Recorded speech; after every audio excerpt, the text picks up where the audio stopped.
Hello, my friends. Let's practice expressing the conditional in English. The conditional is some of the most complicated and complex grammar in the English language. So, this video is only an introduction to the 5 types of conditionals in English. There will be later videos about each kind and when to use it.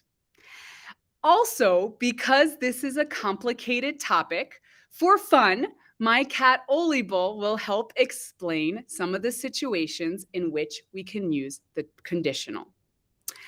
Now, maybe, my friends, you have heard someone say a sentence like this in English. If I had $1 million, I would buy a house in Bozeman. This is an example of the second conditional. And the reason I am using a conditional, maybe you are surprised, but I do not have $1 million. So we are using the conditional to say, if I had $1 million, this is what I would do. But because I do not have $1 million right now, I cannot do this. I cannot buy a house in Bozeman. This is a situation that is happening here. Now, let's look at the types of conditional. We have the 0 conditional, the type 1 conditional, the type 2 conditional. The sentence before this was an example of the type 2. We also have the type 3 conditional and then the mixed conditional. Now, let's look at some keys to understanding and using conditionals. First, let's note the importance of the words if or when, because they often start conditional sentences. Now, this does not say always. So we use if and when for other things in English as well, but they are very typical when we start a conditional sentence. So it's important to notice those words and use them when you want to use a conditional. Next, it's also important to be able to distinguish between real or possible situations and hypothetical situations. If you want to talk about a real or possible situation, something that can happen in the world, you will use the 0 or 1 conditional. However, if you are describing a hypothetical situation, that is a situation that is only happening here right now. It is usually not real. There is the potential to be possible in the future, but right now it's not real. And this is when we use the 2, 3, or mixed conditional.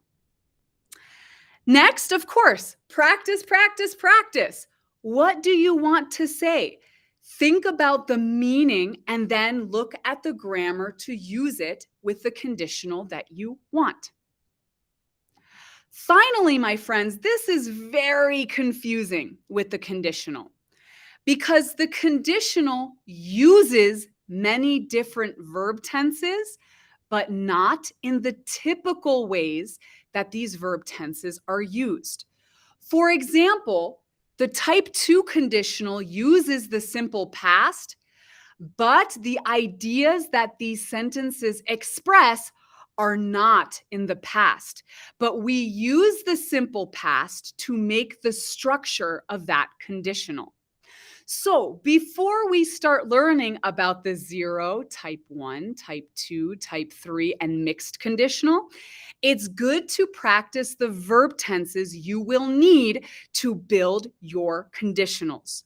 So the verb tenses to master, let's start with the simple verb tenses.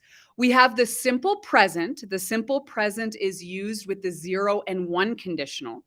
Then we have the simple future, which is used with the type 1 conditional only. And then we have the simple past, which is used only with the type 2 conditional. Those are the easy verb tenses. After that, we have the past perfect. The past perfect can be used with the 3 and mixed conditional. And as a refresher, to make the past perfect, you start with a subject like I, you, he, she, it, we, or they, or a noun like my phone, or my teacher, or my father.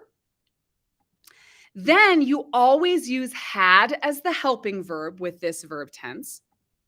And then the past participle, the verb that you are talking about. So, for example, I had been is an example of using the past perfect, which could appear in the 3 or mixed conditional. Next, we also use what are called the present conditional verb tenses. This verb tense, which can be used with the type 2 or mixed, typically starts with a subject and then uses the modal would. It's not always the modal would. Sometimes we use could or should, but it's typically would. After a modal like would, we will have the simple form of a verb, not the past participle. So instead of saying been, like the past participle, the simple form would be. Or let's look at another example. I would go. I would go.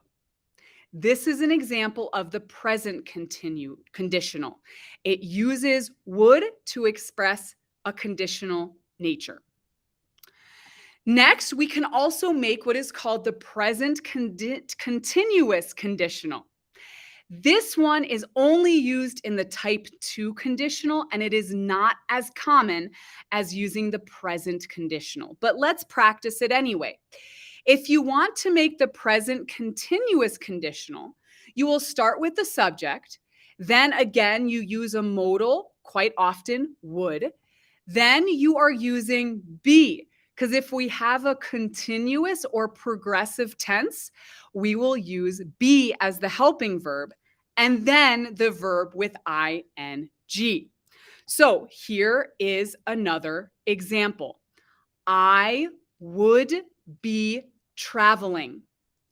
We use this one to show the ongoing or progressive nature of the action. It's not just one trip, one time that I am traveling. It is over time, quite a lot. But again, my friends, this is not as common. I think more Americans will say, I would travel instead of I would be traveling. But they are both correct to use with the type 2 conditional. Next, we have one of the most challenging verb tenses in English, and this one is used only with the type 3 and the mixed. This is what we call the perfect conditional. This one is complicated because we start with a subject, and then again, we have the modal, but then always after the modal, you will have the helping verb have. Remember, in the perfect tenses, we use have as a helping verb. So even though I am using would here, I will have after it as my helping verb. And now I will have the past participle of my main verb. See, I told you it was complicated, but let's look at an example.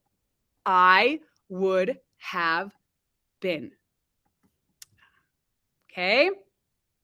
So, my friends, one more. The perfect continuous conditional is only used in the third one. So let's look at the example. We start with the subject. Then we have the modal. Again, we often use would. Now I will use have. And then I will use been. Have been. And then the verb plus ing.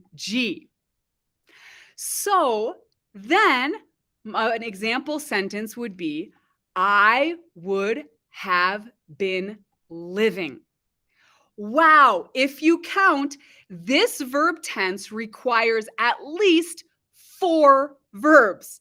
We have the modal would, then have been, and then ing. Okay, my friends, remember, practice, practice, practice. These are complicated grammar situations, so we just need to practice, practice, practice, and never give up. So watch for more videos soon.